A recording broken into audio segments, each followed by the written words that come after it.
meninggalkan mereka? Apakah harus meninggalkan mereka? Nah, kalau kita merujuk pada hari ini adalah setengah hijrah Rasulullah SAW.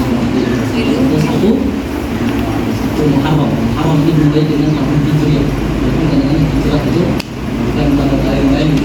Tapi perkiraannya dengan berdasarkan hijrah Rasulullah SAW. Hijrah baginda itu sudah pertama karena memang Allah Subhanahu wa Ta'ala perintahkan baginda untuk berhijrah. Kedua, komunitas yang tidak mendukung kita itu bukan lagi komunitas yang memang aman kubita, bahkan nyawa kita juga terancam. Maka umat Islam ketika itu diperintahkan untuk berhijrah. Sekarang kalau kita punya teman-teman, ternyata kata-katanya nyelekit, ada pedas, maka satu nasihat sebenarnya dari sebuah hadis yang diriwayatkan dari Abu Hurairah dalam hadis yang sama di sini syarahannya, beliau katakan saddidu, namanya adalah saddidu wa qaribu, hendaklah kita membetulkan, wa qaribu, dan mendekatkan pada semua aspek. Maka dikatakan di sini apa yang perlu kita perbaiki dan kita dekatkan ini. Pertama adalah perkataan, perbuatan, dan niat awal. Maka yang pertama kita berbuat apakah karena kawan kita atau bukan? Apa hanya karena kata-katanya nyelekit? Kok kamu pakai kerudungnya panjang sekali? Pakai kerudungnya biasa saja lah. Gitu. Akhirnya kayak gitu. Berarti pakai kerudungnya kembalikan niat kita, sebenarnya kita pakai kerudung karena. Lalu kita perbaiki perbuatan kita dengan memakai kerudung ini. Dan ucapan kita juga, ya saya sendiri masih berlatih. Perbaiki. Nah kalau kita jawab dengan tidak elok, tapi menumbuhkan hasad dengki, maka perbaiki niat kita di awal. Sebenarnya ketika kita masuk dalam satu komunitas, Ustaz, tapi itu komunitasnya komunitas kerja. Nah, kalau kita berhentikan kerja hanya karena ucapan orang lain, selama kita menjalankan amanahnya dengan elok, ya tidak perlu memperhatikan ucapan orang. Nah, karena niat kita memang ibadah karena Allah Subhanahu wa Ta'ala, memang kewajiban saya menjalankan amanah saya.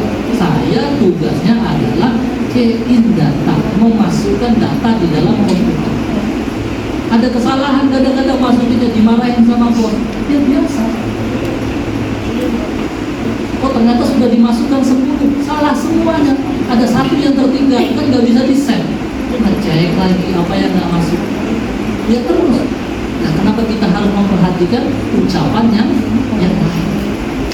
Itu adalah ujian untuk kita. Ujian untuk kita. Apakah kita betul niat kita karena Allah Subhanahu wa Ta'ala? Sama tadi dengan pakai kerudung. Alah, kamu pakai kerudung tapi ucapannya begini. Ya contoh itu. Panas sekali. Padahal ya kerudung itu adalah satu kewajiban yang dizahirkan oleh dia. Kenapa dia pakai kerudung? Karena iman dia kepada Allah. Zahirnya kurang sempurna, ya sudah, saddidu wa qaribu, dekatkan, karena kita nggak pernah sampai kepada kesempurnaan. Saddidu, betulkan lagi, salah lagi, betulkan lagi, terus begitu. Ustaz, ucapan saya tidak elok, betulkan lagi. Ustaz, perasaan saya ada hasad dan kembalikan, la haula wala quwwata illa billah. Karena memang niat saya ibadah di sini, karena kewajiban saya adalah ya mengirimkan uang nanti untuk nafkah keluarga saya. Itu kewajiban saya. Harus kembalikan gitu niat kita karena Allah Subhanahu wa Ta'ala. Lalu karena unsur-unsur yang di luar lalu mempengaruhi kita, selama tidak mengajak kepada kemaksiatan membahayakan dan menyebabkan nyawa kita terancam, kita pasti tidak ikhlas. Itu baik, itu anggaplah sebagai uji kepada hanya ucapannya saja yang tidak elok. Maka orang ada yang membenci kita sampai ucapannya tidak elok. Apa diajarkan kepada kami oleh ayah kami? Ya. Dia juga mendapat ajaran dari ayahnya. Ketika dia memanen buah jagung, lalu ayahnya perintahkan kepada ayah saya, dan itu juga ditawarkan kepada saya. Apa katanya? Nah, ikat jagung ini yang terbaik, beri kepada dia. Ayah, orang ini ucapannya tidak enak. Ya, orang ini ucapannya tidak enak. Kata ayah saya, terus saja dibaiki kepada dia. Lama-lama baik sendiri orangnya. Betul. Pertama dia ucapan kata, kamu mau ini, tapi kita terus berucap dan berbuat baik kepada orang. Kita jangan sampai membalas dengan tidak baik. Lalu kenapa di dalam sebuah hadis disebutkan bahwa sedekah itu yang terbaik adalah yang diberikan Rasulullah adalah kurma? Kita seolah-olah melihat bahwa kurma sebijinya itu bukan kurma sebiji, tapi nilai kurma bagi orang Arab ketika itu adalah makanan pokok yang terbaik. Maksudnya kalau kita punya yang terbaik, kita berikan yang terbaik. Ucapan kita yang terbaik, ucapan yang terbaik kita berikan. Harta yang kita punya yang terbaik, harta yang terbaik.